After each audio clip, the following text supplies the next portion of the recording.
परमेश्वर ने जगत से ऐसा प्रेम किया, वो जगत में आपसे और हमसे प्रेम किया, और आपके जैसे हमारे जैसे और बहुतों से परमेश्वर ने प्रेम किया है। हालेलुया।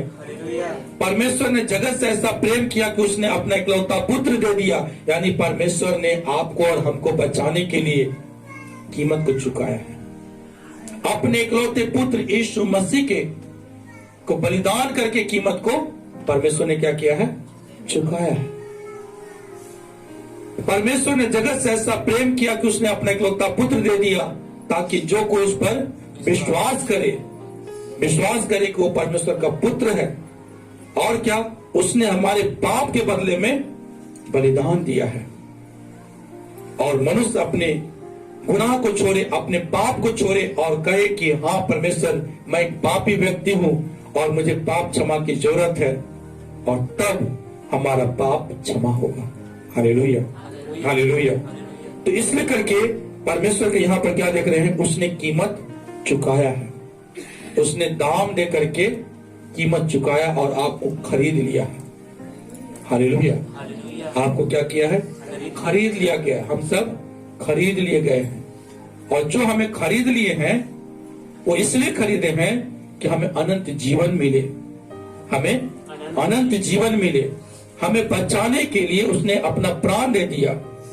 फिर भी अगर जानबूझकर अपने प्राण को हम नाश करने की जगह में लेके जाएंगे तो परमेश्वर क्या होगा? खुश रहेंगे या क्रोधित रहेंगे?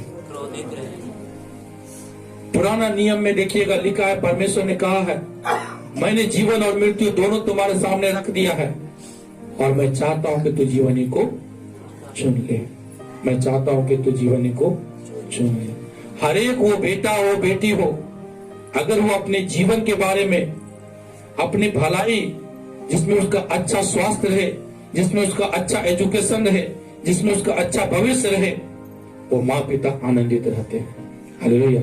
लेकिन अगर किसी का बेटा या किसी का बेटी वो गलत रास्ते को अपनाता है, गलत चीजों को खाता पीता है, गलत संगतियों को करता है, अपने भविष्य को बनाने के लिए कुछ भी चिंता नहीं करता है, उसके माता पिता कभी भी उससे आनंदित नहीं रहते हैं। उसी तरह से हमारा परमेश्वर, जो कोई भी व्यक्ति, जो कोई भी लोग अपने जीवन को बचाने के लिए हमेशा वो मेहनत करता है, परमेश्वर उससे आनंदित रहते हैं। क्योंकि हमें बचाने के लिए परमेश्वर अपना बलिदान को दिए। वो कीमत प्रभु यीशु मसीह के द्वारा चुकाया गया, और उस कीमत को आइए हम सभी बार बार पढ़े हैं, लेकिन आज भी उस कीमत को हम सभी याद करें कि वो परमेश्वर ने किस तरह से कीमत को चुकाया है। हमारे हाथ के बदले उन्होंने अपना हाथ दिया, हमारे पांव के बदले पांव दिया, हमारे शरीर से जो भी पाप हुए उन हर एक पाप के लिए प्रभु यीशु मसीह ने कीमत को चुकाया है। और कोई ये नहीं कह सकते हैं कि वो तो परमेश्वर था, इसलिए करके जो है वो सब कुछ सह लिए। वो मनुष्य के रूप में थे, और प्रभु यीशु मसीह जब इस संसार में आए, जब बपतिस्मा लिए, प्रचार करना शुरू किए, हर समय कहा, पिता मेरे साथ है, पिता मेरे साथ है, पिता मेरे साथ है। लेकिन जब वो हमारे और आपके पाप के बदले में कीमत चुका रहे थे, प्रभु यीशु मसीह कहे, पिता तूने मुझे क्यों छोड़ दिया?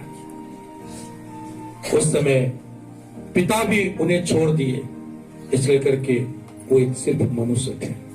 यीशु मसीह क्रूस पर जब बलिदान हो रहे थे, जब वो मार खा रहे थे, वो सिर्फ और सिर्फ एक मनुष्य थे। उस समय वो परमेश्वर ने एक मनुष्य बन करके वो कीमत को चुकाया। मनुष्य बन करके कीमत को चुकाना था। इसीलिए करके गतसमनी बाग में प्रभु यीशु मसीह बेचैन थे कि मनुष्य बन करके कीमत चुकाना। जब तक मैं परमेश्वर पिता मेरे साथ है, तब तक तो मैं सब कुछ कर सकता हूं, लेकिन अभी पिता नहीं होंगे मेरे साथ, और मुझे क्या करना है? इन सारे लोगों को खरीदने के लिए पिता मुझे भेजे हैं। जाओ, मैं तुम्हारा लहू से, तुम्हारे प्राण के द्वारा मैं क्या करूंगा? मैं इन सारे लोगों को, मैं अपने बच्चों को मैं खरीदना चाहता हूं, मैं इन लोगों को खरीदना चाहता हूं। जैसे कहा गया, मैं पृथ्वी के छोर से, मैं जाति जाति में से तुझे चुना है।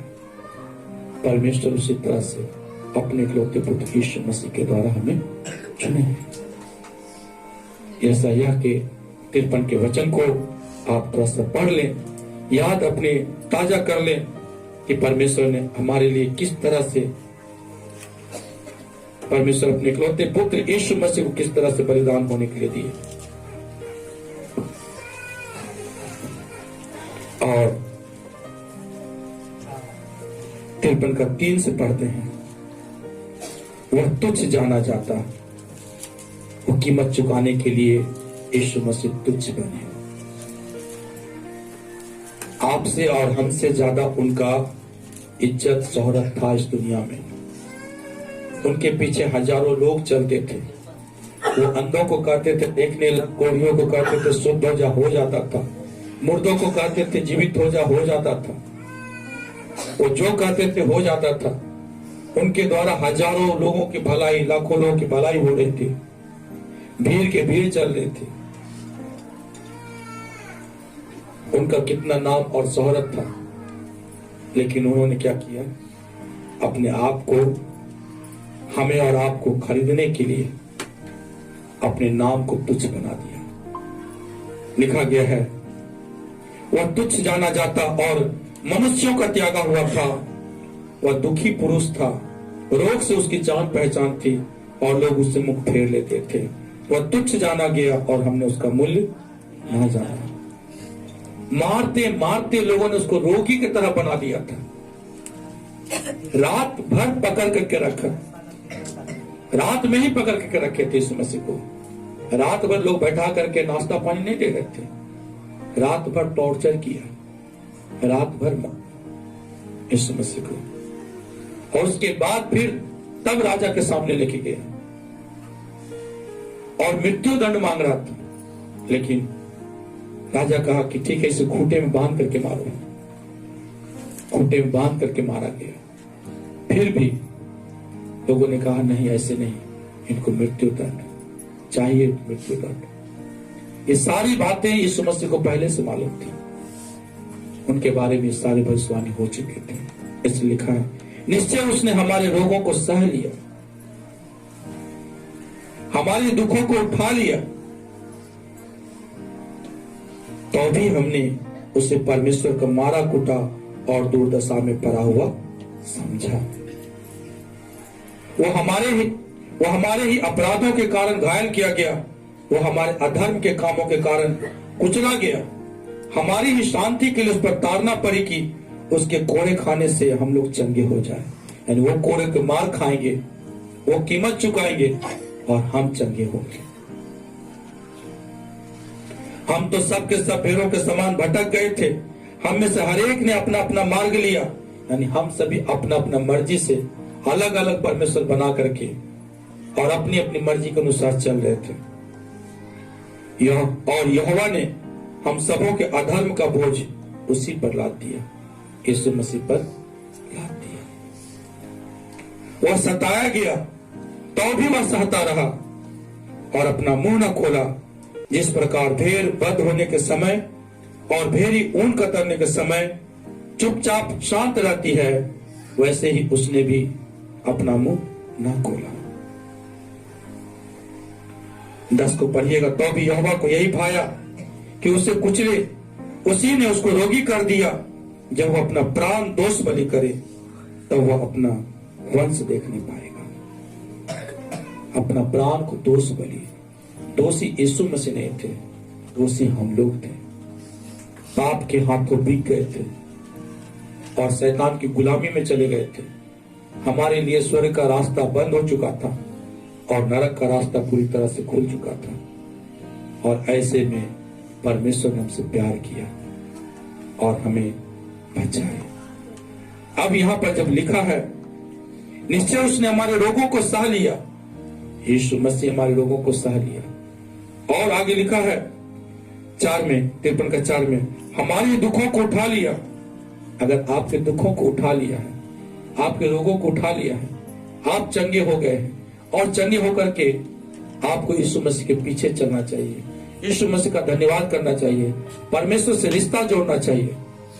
लेकिन अगर आप चंगे होकर के बोलेंगे अब तो हम चंगा हो गए हैं, अब तो हम तंदुरुस्त हो गए हैं, और जब चंगा हो जाता है व्यक्ति, तंदुरुस्त हो जाता है, वो देखने में अच्छा लगने लगता है, देखने में अच्छा लगने लगता है, और अच्छा लोग को चाहने वाला बहुत लोग हो जाता है ना। तो कहाँ जाना चाहिए? जो हमें चंगा किया उनके पास या चाहने वाले के पास? अगर परमेश्वर चंगा नहीं करते तो कोई हमको चाहते भी नहीं चाहते। इसलिए निश्चय उसने हमारे रोगों को सह लिया, हमारे दुखों को उठा लिया, तो भी हमने परमेश्वर का मारा कूट, उसे परमेश्वर का मारा कूटा और दुर्दशा में पड़ा हुआ समझा। अगर कोई व्यक्ति आज भी यीशु मसीह को, इस बलिदान को वो नहीं समझता है, परमेश्वर की भलाई को पाने के बाद भी अगर यीशु मसीह के से वो दूर जाता है, दूर रहता है, इसका मतलब है आज भी वो यीशु मसीह को परमेश्वर की ओर से मारा कूटा और दुर्दशा में पड़ा हुआ समझता है। वो समझता है कि यीशु कोई पाप किया होगा इसलिए परमेश्वर उसे दंड दिया है। लेकिन हर एक वो लोग जो यीशु मसीह के पास है, वो इस बातों को समझता है कि परमेश्वर ने हमसे प्रेम किया है और अपने इकलौते पुत्र को, यीशु मसीह को हमारे लिए बलिदान किया है।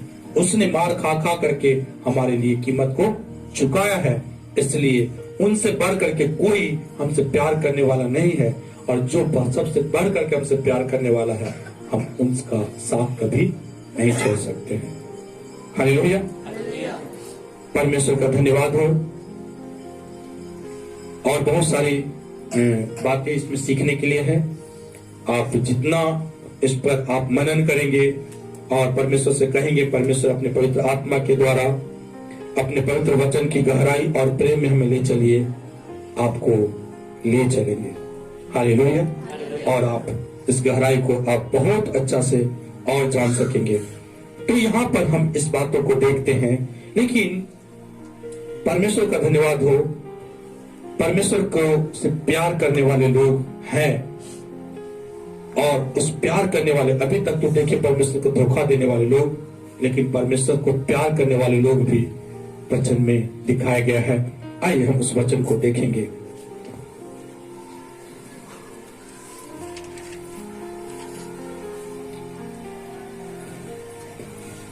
पहले हम उदाहरण यीशु मसीह से शुरू करते हैं। मत्ती 26:61। और कहा इसने कहा है कि मैं परमेश्वर के मंदिर को ढा सकता हूँ, मैं परमेश्वर के मंदिर को ढा सकता हूँ और उसे 3 दिन में बना सकता हूँ, और उसे 3 दिन में बना सकता हूँ। हालेलुया। यहाँ पर प्रभु यीशु मसीह अपने जी उठने की ओर इशारा करते हैं, और एक जगह और पढ़े हुए वचन को अभी नोट नहीं किए हैं, तो वहां पर इस तरह से लिखा गया है, प्रभु यीशु मसीह कहते हैं मैं तीसरे दिन जी उठूंगा। हालेलुया।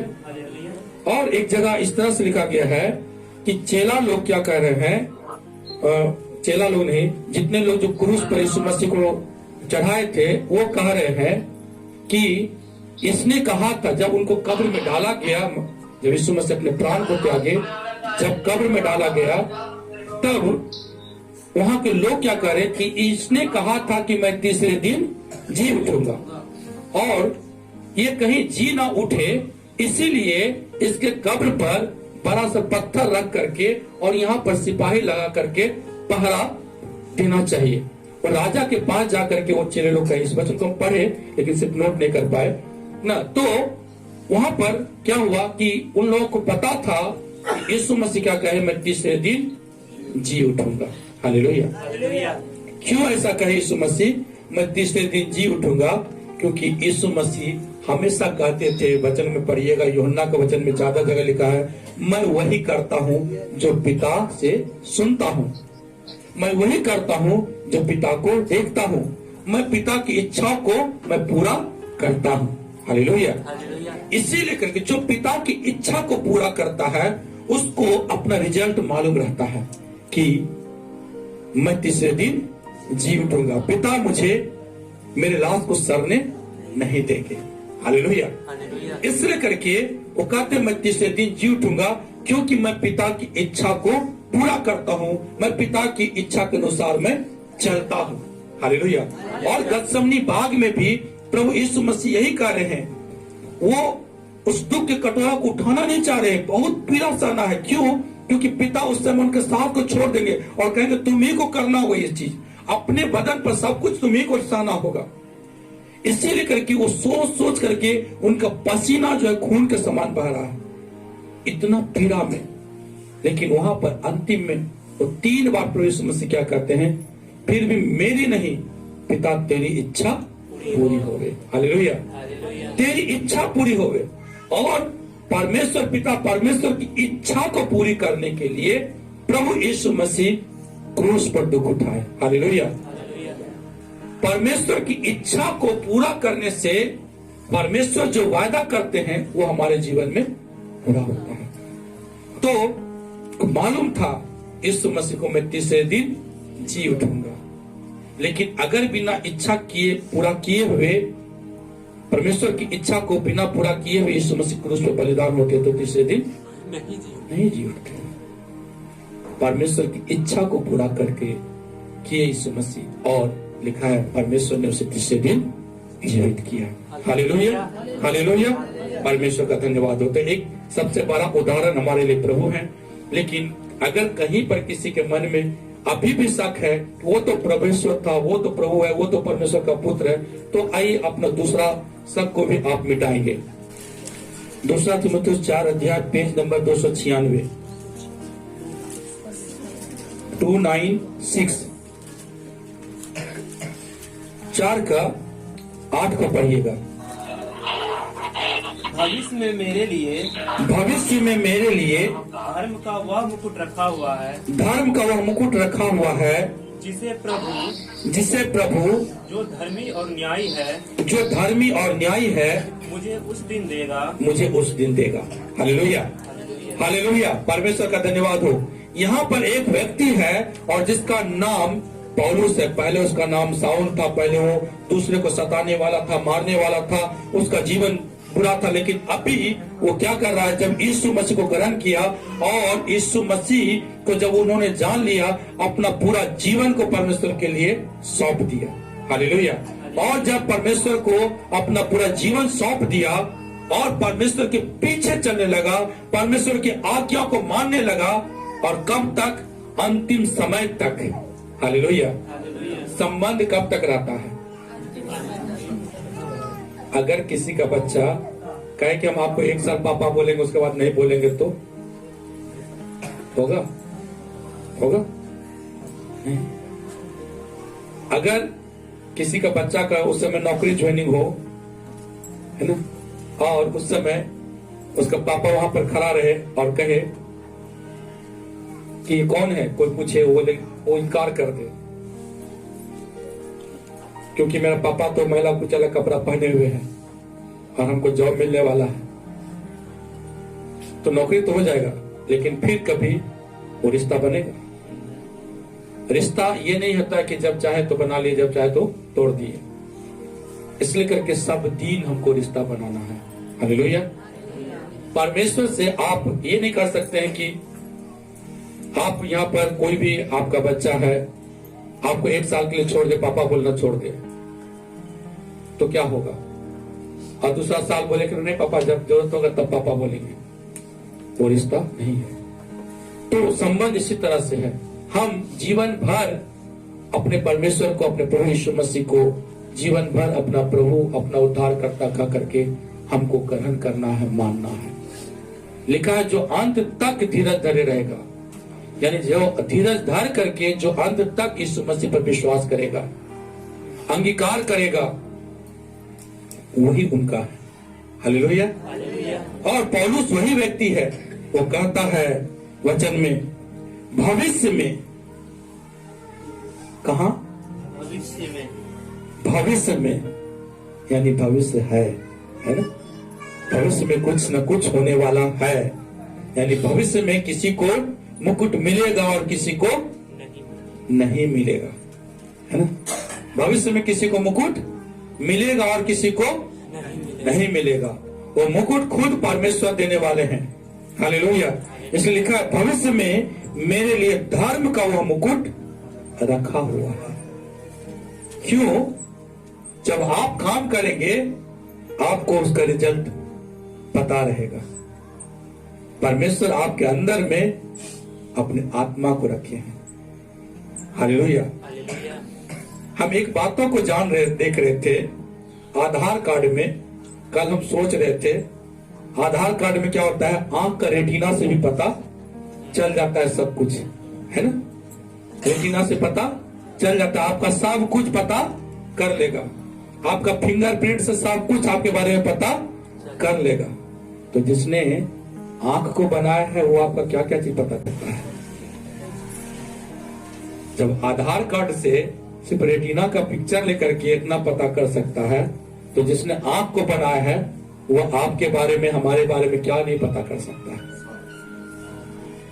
जो फिंगरप्रिंट लेकर के सब कुछ पता कर सकता है, जिसने फिंगर में प्रिंट बनाया है वो क्या नहीं पता कर सकता है। तो आपको हमको ये सोचना होगा क्या भविष्य में हमारा क्या है, क्या वो मुकुट है। अगर वो मुकुट नहीं होगा तो मुकुट तो वहां सबको मिलेगा, छोटा मुकुट मिले बड़ा मुकुट मिले सबको मिलेगा, यदि जो परमेश्वर के राज के लिए मेहनत कर रहा है, पवित्र जीवन जी रहा है। लेकिन जिसको मुकुट नहीं मिलेगा वो नरक में होगा। वो कहां होगा? नरक में होगा।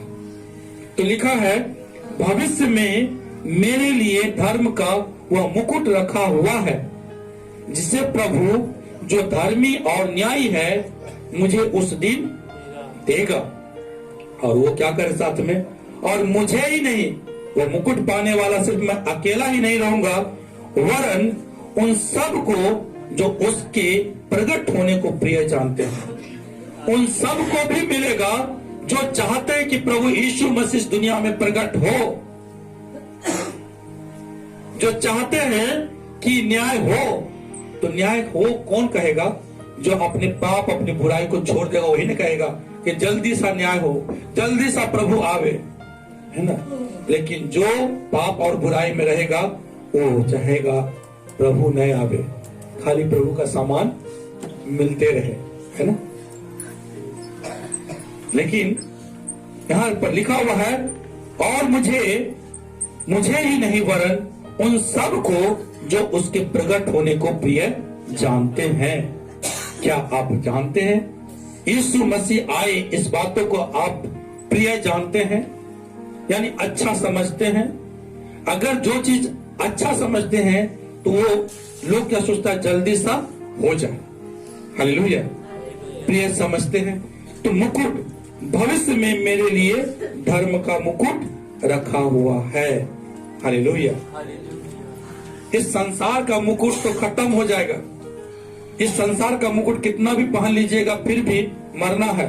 लेकिन वो जो मुकुट आएगा, वो मुकुट पहनने के बाद वो आप परमेश्वर का अपना जन, अपना बेटा बेटी, आप परमेश्वर के राज्य में होंगे और फिर कभी भी मरने का बात वहां नहीं होगा। हालेलुया। हालेलुया। एक और वचन को थोड़ा सा मेरे साथ पढ़ लेंगे। परमेश्वर सभी को आशीषित करे। प्रकाशित वाक्य 7 अध्याय का 9 वचन को पढ़िएगा। इसके बाद मैंने दृष्टि की, यहाँ पर यूहन्ना को भविष्य का दर्शन दिखाया गया। जितने लोग पाप से मन फिरा करके और वहां पर परमेश्वर का मुकुट सबके पास होगा, परमेश्वर ने देंगे, वो परमेश्वर के राज्य में होंगे, वहां के बारे में वर्णन किया जा रहा है। पढ़िएगा 7 का 9 वचन में। इसके बाद मैंने